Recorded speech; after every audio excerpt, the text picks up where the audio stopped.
I first just want to get your reaction to the violent invasion of Brazil's Congress. Do you think that what happened on January 6th here in the United States a couple of years ago could have inspired what we're seeing today in Brazil? Absolutely. It is deeply troubling what we're seeing in Brazil today. And even more troubling is how much it is reminiscent of what we saw on January 6th 2 years ago. And we know that there are ties to the far right groups in multiple countries, and that far right groups in countries around the world are modeling themselves after what they've seen in the United States. Now, you were actually inside the House chamber during the January 6th attack.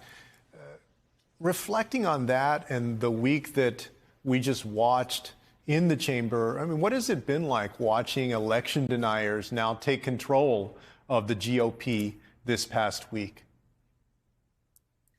I think it's really sad that the people who held up the speaker vote are really the who's who of people who were encouraging and inciting the violence on January 6th and spreading the big lie.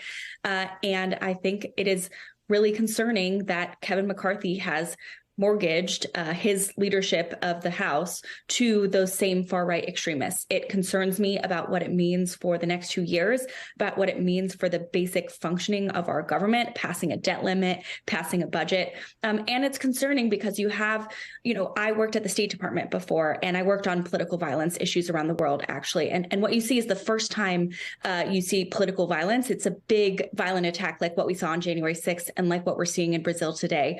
But actually, future attempts tend to be more insidious and using the institutions and mechanisms of power themselves to overturn the will of the people. And that's exactly what we're seeing in the United States right now.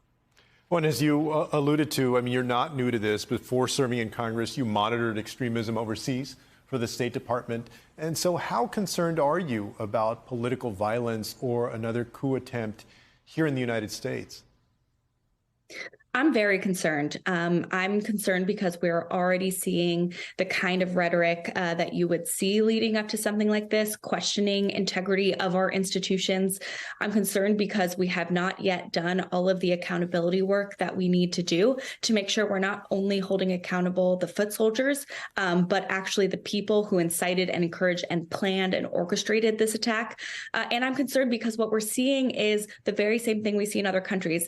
The far-right election deniers are starting to use the institutions themselves, and that becomes harder and harder to stand up against because ostensibly it looks like they're following the rules. And so I think we need to be very vigilant, and we need to make sure that not only are we holding people accountable, but we're also rebuilding and investing in our institutions so that they'll be more resilient to this kind of thing.